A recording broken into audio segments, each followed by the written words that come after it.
تعالى في كلامه المجيد والفرقان الحميد. يا أيها الذين آمنوا أطيعوا الله ورسوله ولا تولوا عنه وأنتم تسمعون. قال النبي صلى الله عليه وسلم: من أحب سنتي فقد أحبني ومن أحبني كان معي في الجنة. وقال النبي صلى الله عليه وسلم: من ضيع سنتي حرمت عليه شفاعتي. أو قال النبي عليه السلام. মাশাআল্লাহ, প্রতি বছরের ন্যায় আল্লাহ পাক রব্বুল আলামিন আপনাকে আমাকে ঈদ মিলাদুন নবীর মাহফিল উপলক্ষে কেন্দ্র করে এই রকম একটা সুন্দর মজলিসে বসার তৌফিক এনায়েত করেছেন, শোনার তৌফিক এনায়েত করেছেন। আল্লাহ যেন আজকের আমাদের আশা বসা শোনা সমস্ত কিছু তার দরবারে কবুল করে নেয়। বলুন আল্লাহু আমিন। একটু মন খুলে হবে না আল্লাহু আমিন? একবার আল্লাহর কাছে শুকরিয়া জানাই, আলহামদুলিল্লাহ। পৃথিবীর জমিনে যত মাহফিল হয়, যত সিরাতের মজলিস হয়, যত মিলাদের মাহফিল হয়, যত ইসালে সওয়াব হয়, সারা পৃথিবীর যত খুশি আছে, আনন্দ আছে, যেই খুশি আনন্দকে কেন্দ্র করে আপনি ঈদ বানাবেন, সেই সমস্ত আনন্দ খুশি থেকে সেরা ঈদ, সেরা আনন্দ হলো আমার রাসূলুল্লাহ আমাদের কাছে এসেছেন। এটাই হলো সবথেকে বড় ঈদ। জোরে বলুন। তাই তামাম আহলে সুন্নাত ওয়াল জামাতের তামাম ইমামগণ এক তাকবীর দিয়েছেন নবী আগমনকে কেন্দ্র করে। ঈদে মিলাদুন নবী হলো সবথেকে বড় ঈদ।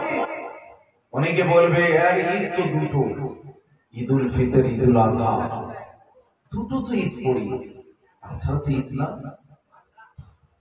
হাদিসের মধ্যে আমার রাসূল বলছে সপ্তাহের ঈদ হলো জুমার দিন, জুমার নামাজ সপ্তাহের। প্রতি মাসে যদি 4টে করে জুমা হয়, বছরে হয়ে যাচ্ছে 48টা জুমা। তাহলে 48 আর এদিকে 2 ঈদ, তাহলে 50টা ঈদ তো এমনি হয়ে যাচ্ছে। অতএব বহু ঈদ আছে, শুধু 2 ঈদ নয়, যত ঈদ আছে, ঈদুল ফিতর বলেন, ঈদুল আযহা বলেন, পৃথিবীর জমিনে যত ঈদ আছে, সব থেকে বড় ঈদ হলো আমার রাসূলুল্লাহ যেই দিনে এই ধরার জমিনে এসেছেন। জোরে বলেন।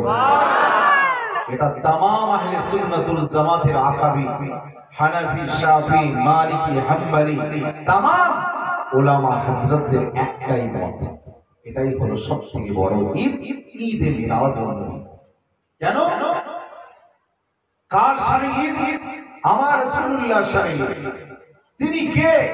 তিনি হলেন রাহমাতুল লিল আলামিন। তিনি তামাম জগৎকে সঠিক রাস্তা দেখালেন, সঠিক পথ দেখালেন, দিশা দেখালেন, আলো দেখালেন।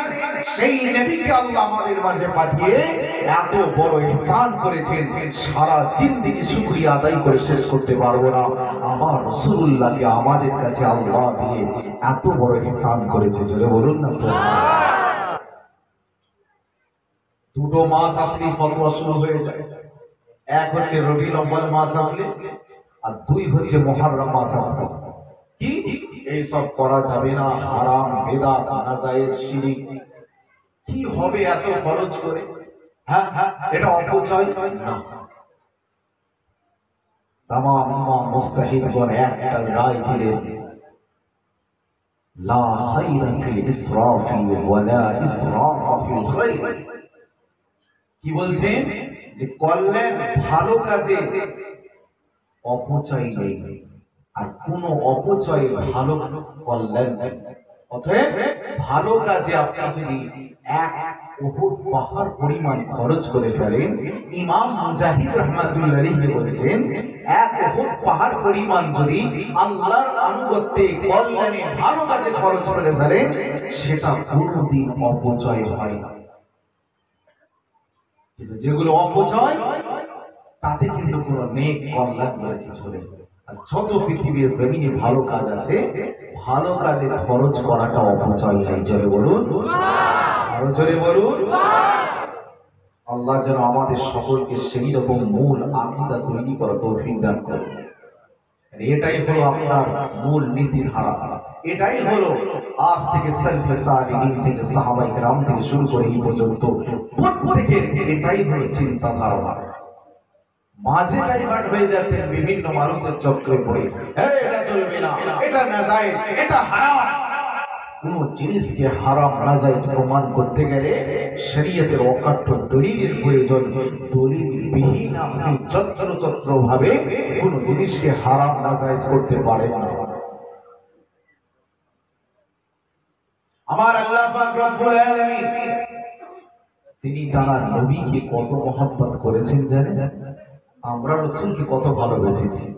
আল্লাহ নিজে স্বয়ং রাসূলকে মহব্বত করেছেন। এরকম নামাজ আমরা পড়ছি, আল্লাহ কিন্তু নামাজ পড়ে না। রোজা আমরা রাখি, আল্লাহ রোজা রাখেন না। হজ আমরা করি, আল্লাহ হজ করে না। যাকাত আমরা দিই, আল্লাহ যাকাত দেন না। কেন? এটা আল্লাহর হুকুমে ইবাদতগুলো আমরা করি। কিন্তু এমন আমল আছে যেগুলো আল্লাহ নিজেও করে, ফেরেশতাদের বলে তোমরাও করো, আর আমাদেরকে বলে তোমরাও করো।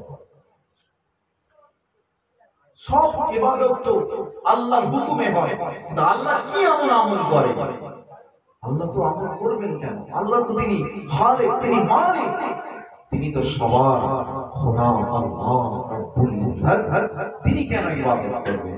তিনি কেন আমল করবেন? আমল তো আমরা করব, আল্লাহ আমল করে। জানেন, এই আমার দুনিয়া জমিনের মানুষ রেখে দেন,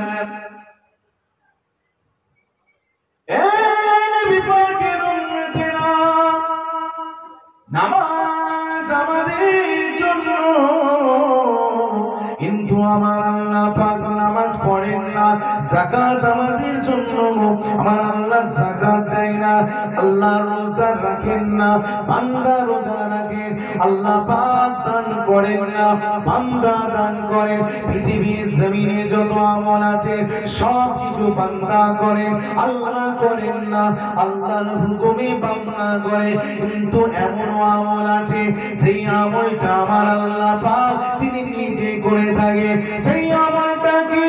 আমার আল্লাহ পাক জানিয়ে দিলেন, এই দুনিয়ার জমিনের মানুষ লিখে দাও, আমি আল্লাহ ওই আমলটা করি। সেই আমলটা অন্য কোনো নয়, সেই আমলটা হলো আমার হাবিব আখির জামানার নবীর উপরে আমি আল্লাহ নিজে ডাইরেক্ট আমার রাসূলুল্লাহর উপরে দরুদ এবং সালাম পড়ে থাকি। আরো জোরে হবে না? আল্লাহ বলছে আমি ডাইরেক্ট নিজে রাসূলুল্লাহর উপরে সালাম করি। দরুদ পড়ি। কুরআন প্রমাণ, ইন্নাল্লাহা ওয়া মালাইকাতাহু ইউসাল্লুনা আলান নবী ইয়া আইয়ুহাল্লাযীনা আমানু সাল্লু আলাইহি ওয়া সাল্লিমু তাসলিমা। আল্লাহ বলছেন আমি আমার হাবিবের উপরে, আমি আমার ফেরেশতারা দরুদ ও সালাম পড়ে। আমার হাবিবের উপরে দরুদ পড়ে। এই আমলটা আল্লাহ করে, এটা আল্লাহর সুন্নাত। এবং সম্মিলিতভাবে দরুদ পড়ছেন রাসূলুল্লাহর উপরে, এটা আল্লাহর সুন্নাত। কি নবীর উম্মত আমরা পেয়েছি, যে নবীর উপর আল্লাহ নিজে নিজে সব সময় সর্বদাই আল্লাহর হাবিবের উপরে দরুদ ও সালাম করে। আর আমরা বলি রাসূলুল্লাহকে সালাম দেওয়া যাবে না, বেদাত না। তা আল্লাহ তো ডাইরেক্ট নিজে বলছেন আমি সালাম দিই। কোরআন দিয়ে আমার আল্লাহ জানিয়ে দিয়েছে। রাসূলুল্লাহ সম্মান বুঝতে পারবেন না, আল্লাহ কতবার বলেছেন। আল্লাহ বলছেন ইয়া আইয়ুহাল্লাযীনা আমানু আতিউল্লাহ ওয়া রাসূলাহু। এখানে আমার আল্লাহ কি বলছেন জানেন? হে ঈমানদারগণ, তোমরা আমার আনুগত্য কর। শুধু এই পর্যন্ত থামলেন না, আল্লাহ বলছেন আমি আল্লাহ এবং আমার রাসূলের আনুগত্য করো। জোরে বলুন। এখানে আমার আল্লাহ নিজের নামের সাথে রাসূলুল্লাহর নাম লিখে দিলেন। আমার আল্লাহ নিজের নামের সঙ্গে রাসূলুল্লাহর নাম লিখে দিয়েছে। ইয়া আইয়ুহাল্লাযীনা আমানু লা তুকদ্দিমু বাইনা ইয়াদাইল্লাহি ওয়া রাসূলিহি ওয়াত্তাকুল্লাহ ইন্নাল্লাহা সামিউন আলীম। হে ঈমানদারগণ, তোমরা আমার হাবিবের অগ্রে যেও না, অগ্রগামী হইও না, আমার হাবিবকে ওভারটেক করো না। আমি আল্লাহ আমাকে ভয় করো, কেন আমি সমস্ত খবর রাখি, সব বিষয়ে অবহিত। সব জায়গায় আল্লাহ নিজের নামের সঙ্গে রাসূলুল্লাহর নাম জড়িয়ে দিয়েছে। সূরা আনফালের মধ্যে আল্লাহ জানাচ্ছেন, আমার নবীকে যখন মানুষরা জিজ্ঞাসা করছে যুদ্ধের পরে যে গনিমতের মাল, এই মালের মালিকটা কে হবে, আল্লাহ ডাইরেক্ট রাসূলুল্লাহ জবাব দিচ্ছেন, এ আমার হাবিব আপনাদের উত্তর দিয়ে দেন। কুল, আমার আল্লাহ বলছেন ইয়াসআলুনাকা আনিল আনফাল, লোকেরা আপনাকে ওই গনিমতের মাল সম্পর্কে জিজ্ঞাসা করছে। কুলিল আনফালু লিল্লাহি ওয়া রাসূল, আপনি বলে দেন এই মালের মালিক হলো আল্লাহ এবং তার রাসূল। জোরে বলুন সুবহানাল্লাহ। দেখছেন কত মহব্বত।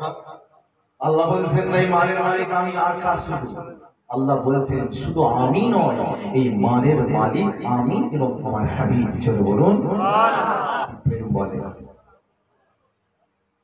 এ আমার দুনিয়া জমিনের মানুষ রেখে দেন,